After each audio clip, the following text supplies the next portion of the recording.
everybody. I'm Leon Thomas with Miranda Kitterly Lynch. You're here for another episode of Checking In.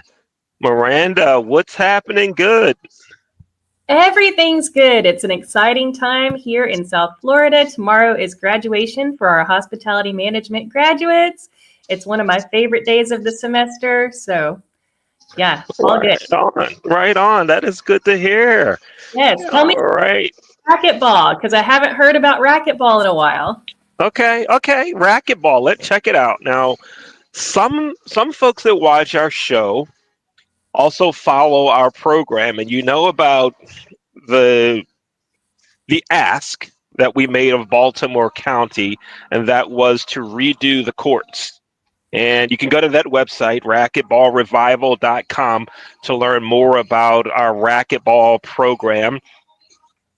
Number one, I was told a couple weeks ago that outside of the high school programs in Missouri, Texas, and California, and Oregon, Missouri, Texas, California, and Oregon, they have a high school racquetball association.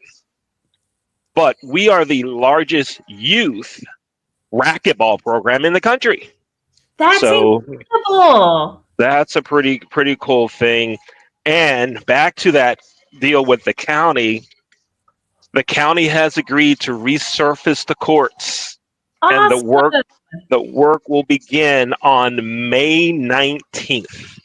So just about three and a half weeks away is when they're going to start working on the court. So we'll actually not be on the court for about 2 weeks, but when we come back, we'll have fresh wood and all kind of stuff. So we can stop. I can go to that backhand and stop and hit it. I can go over here to forehand and actually stop and hit it and not slide all over the place. Yeah. I mean, I would imagine that's important in racquetball, but I think that we would be remiss not to mention that it's not just racquetball that you're doing with the youth. Yeah, thanks for mentioning that. It's really not about racquetball. We offer tutoring in English, math, Spanish, and now science. And it looks like next year we were going to have someone for sociology, psychology for the high school kids. So to help academically there. So just some really great things happening. And I feel really blessed to work with the kids and to have some great coaches and supportive parents also that help us, and folks like you that offer support for our program. So we are very much appreciative of everything that's happening. However, it's not about racquetball, but don't misunderstand, folks. It's about kids, when they get around 14 or so, they beat adults routinely. So it's pretty cool to see that. Yeah. That's awesome. Well, I'm super excited because we have a return guest today.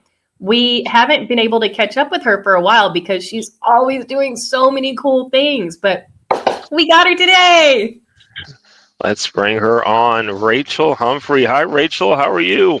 Good. Hey, Leon. Hey, Miranda. So excited to be invited back. Thanks for having me. And Leon, what great work you're doing, both investing in the youth, but also through both academics, but also physical activity and everything else. Such a great combination. So important. Yeah. Thank you. Do you play racquetball, Rachel? I have never played. My dad played squash when I was growing up. So I've been on a squash court a couple times, but I've never actually played racquetball. I might need to come up there and test it out. We've got to get you here. I would love it. Oh, yeah. And we'll combine that with some other things that we'll talk about later in the show. Oh, we'll talk about it. The suspense is killing me. Yes. Awesome. So, Rachel, for anyone who, I think it'd be difficult to find someone who doesn't know who you are and what kind of things you're doing. But for anyone who's new to who you are and what you do, would you mind giving a brief introduction of yourself? Yeah, absolutely. I find that there's lots of people everywhere who don't know who I am or what I'm doing, which is exciting because it helps to spread the word. I call it my retirement chapter, which makes people crazy because I'm doing so many things I'm enjoying now, but it appears like work. After retiring from both a 20-year career as a trial lawyer, but also then a little over 7 in the association space. I'm heavily involved now in 2 hospitality industry initiatives. One is It's Personal Stories, which is a hospitality podcast founded by David Kong when he retired as the longest running global CEO of Best Western. We have industry leaders come on to tell about their personal journey to hospitality leadership and a lot of the lessons they've learned along the way. And for those who don't have access to these leaders every day, it's an incredible platform where they share very vulnerably, very relatably about a lot of their lessons, their insights, and things that can really help each of us in our growth. And the other is the Women in Hospitality Leadership Alliance that I founded back in 2021. It is a consortium of just over 30 organizations that are all dedicated to elevating women in the hospitality industry. And we come together to collaboratively work together to elevate one another, to amplify one another's messaging, to try to move that needle a little bit farther, a little bit faster in more women into hospitality industry leadership through work together, but also different initiatives like our speaker directory. So all good stuff. And lots of ways to still really be engaged in the hospitality industry in this chapter. You truly are the busiest retired person that I've ever known in doing so many fantastic things. And so let me ask you, regarding the genesis of the Women in Hospitality Leadership Alliance, I would imagine that it would be so easy to retire and just enjoy all the easy things, I don't want to say the fun things because I believe that this is also fun for you. But this really is a labor of love. Can you tell me the story behind what or what aha moment did you have to say, you know what, now that I have this disposable time, I'm going to put it towards this? Yeah, I mean, it was not an intentional brainchild in any way. I think it was the collection, looking back on it now, of a couple of things. When I was a practicing attorney, I never wanted to be seen as a female trial lawyer. It kind of gave the impression, I thought, that I needed special treatment or special help in the courtroom. I just wanted to be a great trial lawyer.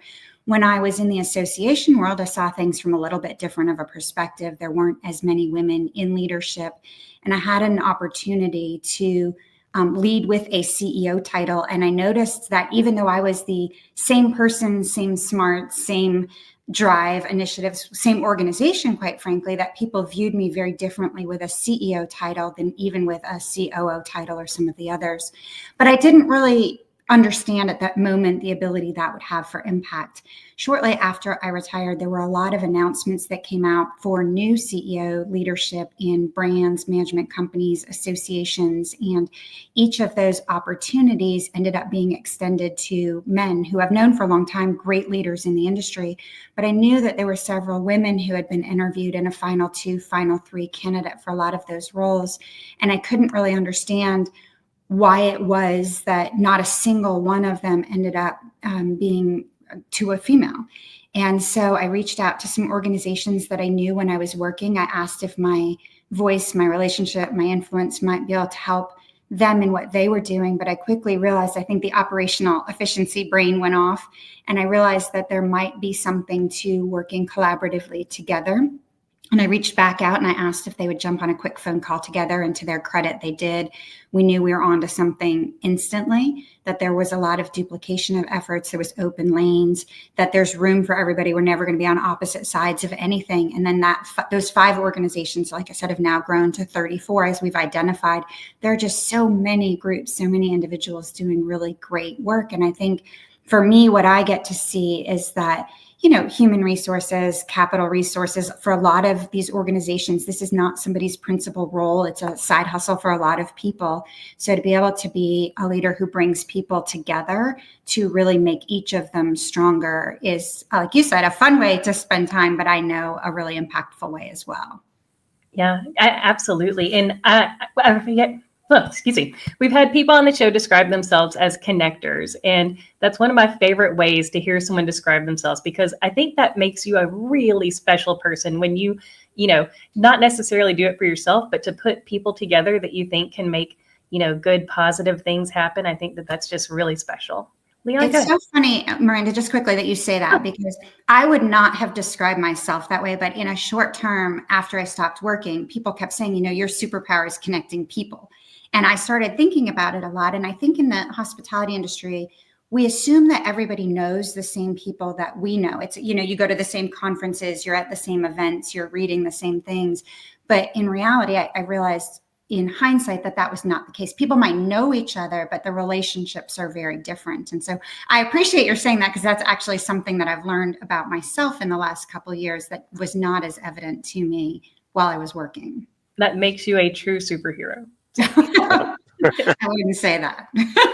Yeah. And along that same line, when we talk about connecting, networking, meeting people, give us some advice for those who say, I can't meet people, I'm not sociable. I can't meet people, I'm not outgoing. What is some advice you can give to those who think that about themselves, and they really need to start doing more of that type of get out and meet people, that networking, accepting of relationships and connections? Now, I'll also go into a personal story with me. 30 years ago, I would never walk up to anyone and say hello. And when I got introduced to someone, it was like, "Oh, hi," and gone. Right? That was it. Now, you can't shut me up. Okay, I'm ready to talk to everyone. What advice would you give to someone who says, I'm just not a social butterfly or whatever? Give us some tips there. Yeah, I mean, I feel like in a second I might need to turn it around on you and ask that same question back, because that's quite an evolution.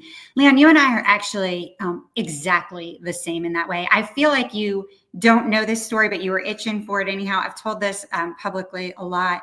When I used to go to conferences, both as a lawyer and early days in the hospitality industry, I would much rather walk into a bathroom and stay in there than walk into a conference room and try introducing myself to people I don't know. That is just not an area I'm comfortable with. But once I've met somebody once or twice, then I love them forever, my best friends everywhere. And so for me, it was really just being true to myself. It was not going to be walking up to strangers. It was not going to be leading with anything having to do with my title, my company. I really, turns out, like people, which was a little bit surprising to me. But I like to know, this is the time of year, Miranda, you mentioned graduation.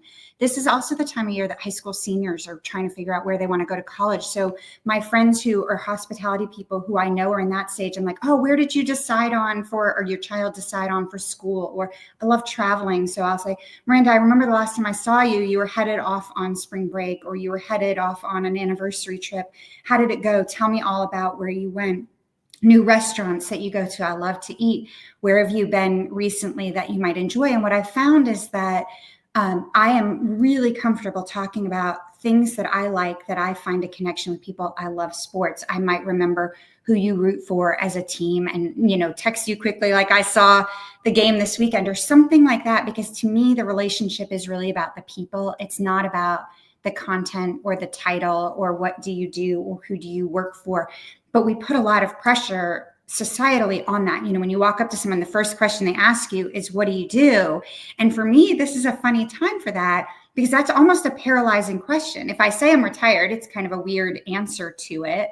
But I think that we're so much more than our titles. And that's also a big discovery for me the last few years is I'm a mom and I'm a daughter and I'm a homeowner and I'm a wife and I'm an association executive and I'm a lawyer and I'm all of these things put together, but that's not what people are asking when they ask that question.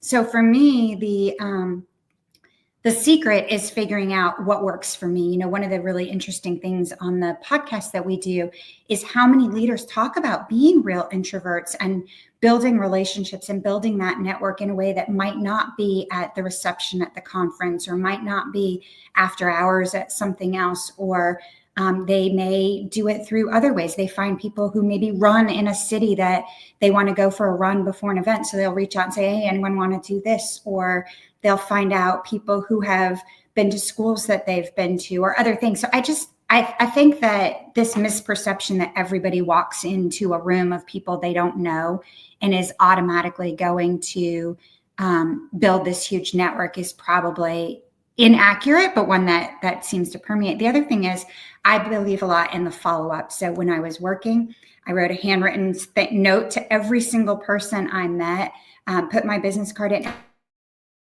And that made me remember time. I wasn't doing it for that. I grew up in an obsessive thank you note writing environment as a kid. But I would just say, it was so nice to meet you. If I can ever be helped, let me know. Here's my card. Make sure to let me know how that, recipe turns out or whatever it was. But that note then stuck in people's minds. So the next time they saw me, they remembered that. So I think we can each figure out something that sticks for us. But you couldn't be more spot on in building those relationships, building that network, whether it's for initiatives in your current company, looking for new opportunities, looking to support volunteer efforts or other things that people are doing.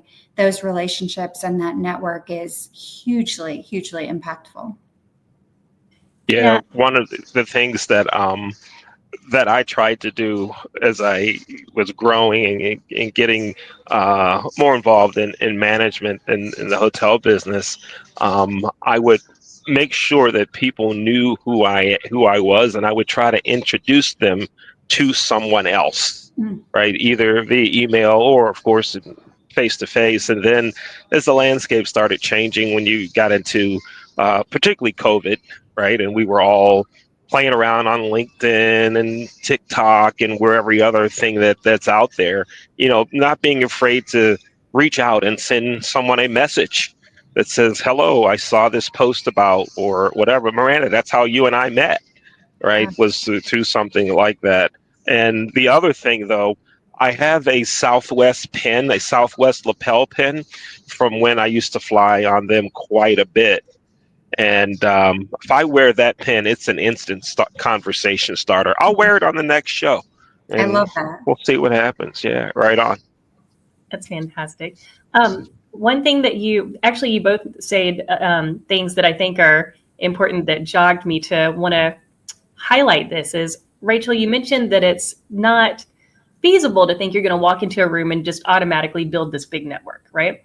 And I think one big reason that that's not feasible is because if that's what happens, then it's probably not happening authentically. And I think that your best connections are the ones that are made authentically, just as you said. For example, finding people that have similar interest, or at least connecting with them on something that you both enjoy: food, travel, sports, whatever it is, right?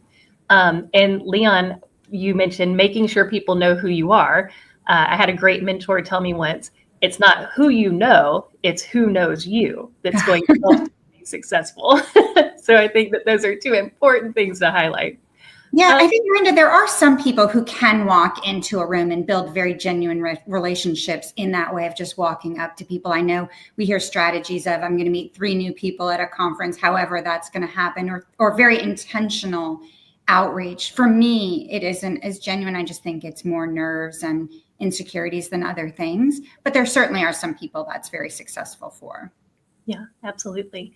I will tell you, Leon, I was probably a lot more like you in my early career days.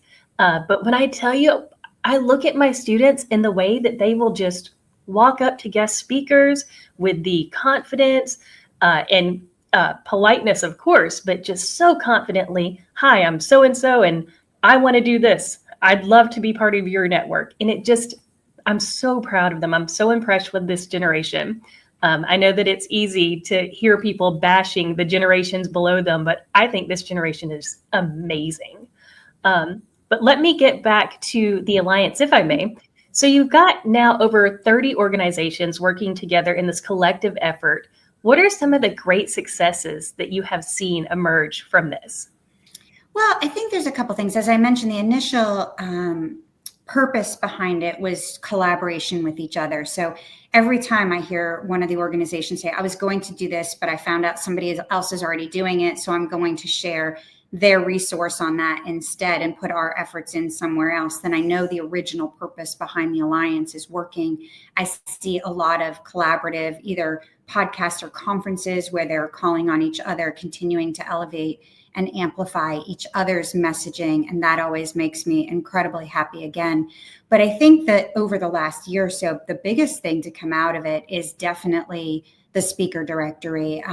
Over the course of a couple of years, we kept hearing over and over that people were frustrated not seeing as many women on conference stages as they knew were out there with those subject matter expertise. We see a lot of the same speakers from conference to conference and year over year. And so while we had not intended to have initiatives of our own, it became clear that there was an open lane for the Alliance to use its collective relationships within the Alliance. We reached out to conference organizers and we asked them what were some of the challenges, and very collaboratively, again, they spoke very openly, vulnerably in front of each other, even though they're competitors, and identified some real challenges that they were having. And one of the ones that we knew we could help fill was identifying women with subject matter expertise around the world in many segments of the industry. We then heard, okay, well, I don't need a C-suite executive for a local event, or I want rising leaders, or I want the actual people that are doing the F&B director, not maybe a CEO to talk F&B. And so what launched in August, the Women in Hospitality Leadership Alliance Speaker Directory, powered by Rise Up, has turned from 700 female leaders into just over 1,500 today. It is accessed by podcast hosts and trade publications, people looking to expand their advisory boards, and then conferences all over the world that are looking to source speakers for their stages. We've already seen an incredible jump in some of the numbers. It's kind of like if a tree falls in the woods, we want people to know that the directory is out there, both to request to be in it, but also importantly to request access to it as they're working on their next event coming up. So that's really been exciting over the last year or so. We also launched a LinkedIn page, which helps us both amplify the efforts of the organizations, but also to showcase and increase the visibility of incredible women in the industry. So whether it's winning awards or getting promotions or speaking at events, we have now a channel to share all of that news and hopefully, again, increasing the visibility of a lot of the female leaders in the industry. Open roles is a great thing to post so that people can see who are looking for new opportunities, but might not otherwise come across it. So it's been a busy, but really exciting last year. But again, I think really the biggest success is always watching the organizations and what they're doing with each other to really make sure that each is as strong as it can be individually. That's amazing. And we absolutely go to the directory looking for guests because we want to represent a wide range of positions in the industry to showcase how versatile and amazing our industry is. So the directory has absolutely helped to inform our guest lineup. Well, I appreciate that. Miranda, I think it's time. Uh-oh. Oh, it is. I think it's time. I'm ready. Bring it on, Leon. You're Bring ready? Rachel, do you have a pen or pencil? And even if you don't, let's pretend that you do. No, I do. Because it's now time. Let's see your signature. Let's see your signature. Go ahead and give us your signature in the air. In the air. It's now time for the 2 signature questions of the show. Uh-oh.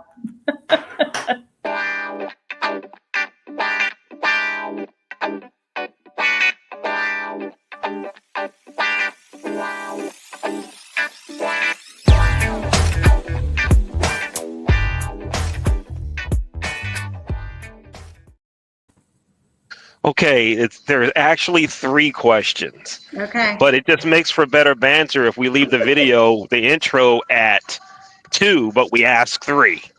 It's like a bait. Okay, it's just better. That's right. It's a bait and switch. It's all good though. All right, here we go. First question. Yeah. Have you ever had a Maryland crab cake? Oh my gosh, Leon, I'm married to a young man from Annapolis, Maryland. It's a rite of passage and a requirement. That's right. That's a rite of passage and a requirement. Now, I'm going to take that one a step further. On the other hand, don't get me started on picking crabs, but you don't like steamed crabs? It is so much work for so little reward. I want someone to serve me the best Maryland crab cake in the history of the world, but when you are posting up outside with your bushel of crabs and your case of beer, I'm waiting 3 hours to get enough food to be full. Oh no. Well, you have to come now. This becomes another reason for you to come to Baltimore I might be because divorced if he hears me say. you have to go. You have to go to the right place and get larger crabs. Ah, You get the man, huge jumbo crabs. so much. Oh yeah, there's nothing like it. But listen, I'm a New my pet. Englander. I'll crack lobster open all day long, but you get one of those Uh, crabs in my you face. went from here down to here like just over the. But I understand there are many people in Maryland who will only eat crab cakes and Okay. not steamed crabs. Now, we were talking a little bit about steamed crabs. My pastor, Dane Caraway, at Church at the Well. You can check out our website, thewellbaltimore.com. Okay. He moved from DC to start the church here in Baltimore. And he thinks DC crabs are better than Maryland crabs. That's the only thing that could get him removed from the church. Everything else, he's allowed to stay. But He gets I to leave continue the to pray room. for him about that. Okay, That's funny. question number 2. How about bean pie? Have you ever had bean pie? If I have, I am not aware that I have. That does not ring a bell for me. She sounds like she's just given a real diplomatic answer to that. No, I'm trying to decide if that is a regional cuisine that I could have eaten somewhere that I was regionally and not known that that's what it was. Or if Hmm. it's something that Leon made up. Oh, so if I had said that I'd eaten it, Leon, fun fact, I'm allergic to onion. And so in many things, like crab cakes, potentially fake bean pie, there's going to be a deterrent for me eating certain things. Ooh, allergic to onions. I know. Okay. Well, you come to Maryland, we'll make sure you get some crab cakes without onions. And I don't think it's in bean pie. Miranda doesn't think bean pie exists. She thinks it's something I've made up. She puts it in the same line as Bigfoot. She's heard of it, but never seen it. Okay. So, all right, that's it from my questions. But during the week of April 28th, I want everyone, Rachel, you go to Miranda's LinkedIn, go to mine. You're going to see a special episode of Checking In where we actually had a bean pie tasting at the Hilton BWI. So you'll see that. Now that's something I want to be invited to guest judge for. Yes. So I'll close this out, Rachel, with I know that you've been our guest before, so I apologize if I'm asking you the same question, but it's something that I think sometimes changes throughout, our experiences. And that is, if you could go back and give your 20-year-old self one piece of advice, pearl of wisdom, or affirmation, what would it be? This is my absolute favorite question, actually, to both be asked and to ask of others, because I think we are works in progress and we do a lot of evolving over time. If you had asked me about 5 years ago, I would have told you for sure my affirmation or my advice to myself then would have been that everything will be okay. I used to think, I spent a lot of time worrying about financial security. Would I have love to give and be loved back? Would I be a good mom? Would I be successful in a career? And I definitely would love to have the time that I spent worried back, knowing that everything would turn out so well for me. But in the last 3 or 4 years, I definitely wish that I told my much younger self to really prioritize self-care. I've talked about this a lot. I think an empty lantern needs fuel to shine brightly. And the more we deplete ourselves, especially as women, we say, oh, I'll take care of myself when, and that when list is very long and it only gets longer. And we end up not prioritizing taking care of ourselves physically, mentally, spiritually, whatever it is for us. And self-care for everybody can mean very different things. So I would definitely go back and tell myself then that it isn't selfish and it isn't about me only. It's just adding myself to the equation and making sure that I'm taking care of myself in the best way. Because what I've found in the last 4 years is the more I take care of myself, the better I am at all of those other things that I like to prioritize. Absolutely. That is such good advice. And it's something that I did not embrace until later in life. And having 2 daughters, it's something that I feel very strongly about emulating for them. So they'll sometimes be disappointed and say, Mommy, why do you have to go to the gym? I don't want a babysitter. I don't want to do this. And I'll say, in order for me to be the best mommy, I have to go do this 1 hour for me to be healthy and happy and ready to come back to you. And then my daughters, they're only 7 and 9, but they know if they're not feeling it, they can always stay home from school. If they need a day to themselves for a mental health day, we're starting early. Yeah, it's so important. I tell my daughters are 19 and 24, and I tell them all the time, it's much harder to jump off the hamster wheel once you have really bad habits. But if you're able to really establish early on, especially as you become early careerists, then it's going to be much easier for you, I think, over the course of a lifetime. But I think emulating it is so important for them and for men and others to see how important that is, to be able to then support that, whether it be in their workforce, in their family, and other things as well. So kudos to you. Yeah. Better late than never for both of us. Yes. Yeah. I had a boss, her name is Brenda Raley, that I worked for at Choice Hotels. And I would be up late, 12:30, 1 o'clock, working on things, sending emails or whatever. And she called me first privately, individually. She said, you need to get sleep. You need to get some rest. You need to take care of yourself. And then several times at small meetings, she would say, I need everybody to take care of yourselves. You need to get some rest. And at the time, I was like, no, leave me alone. You don't tell me I only need 5 hours a night. And she's like, I'm telling you, you need more. Yeah, so she was a big supporter of taking care of yourself. And she didn't mind telling me either. So I know she watches the show. So Brenda, as I've told you many times, thank you for making sure that I took care of me. Thank you, Brenda. I love that. Leon, I will add to that. I think I have a list of non-negotiables that for every day now is really important to me. And I love hearing how many people are starting to have them. Like I said, whatever works specifically for them. Sleep is still elusive. That is a war that I am destined to win someday, but it isn't yet. So if you've learned the trick of that one, I will definitely take that advice. My advice was 30 milligrams of melatonin. That's how I get my. Well, for me, it was actually a sleep study. Oh, okay. I got a sleep study based on a recommendation from my cardiologist, who said this could be nothing, but something.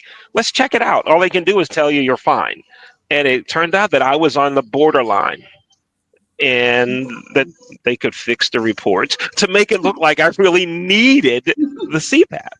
And I've been using one now consistently for about 4 months. Wow. And number one, I think I look cool as I put the mask on with the tube hanging out. I think I look like a fighter pilot. Okay.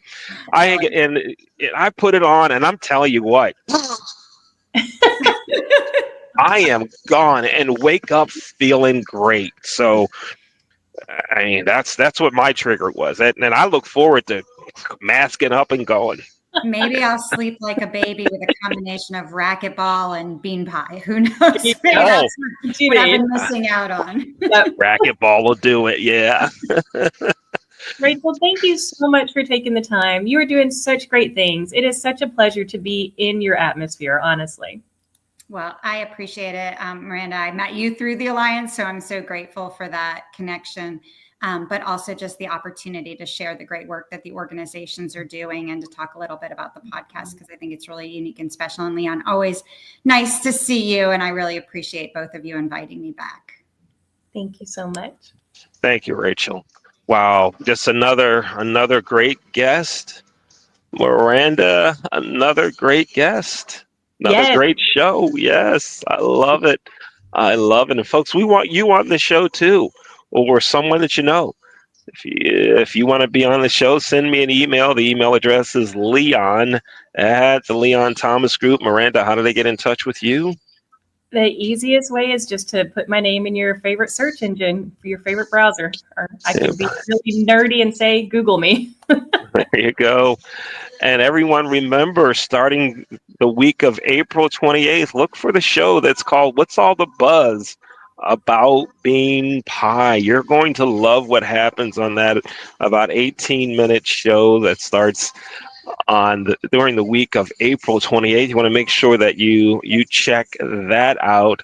And also, starting on May 1st, we'll be back on your favorite podcast platform. So you can listen to the audio versions of Checking In. Listen to it in your car. Listen to it while you're in the doctor's office. Listen to it while you're working out. Just listen to it anywhere, everywhere. Listen to Checking In. Okay? Can you do that? Thank you. Thank you. All right. Miranda, thank you. Thank you again, everyone. Thanks for watching Checking In.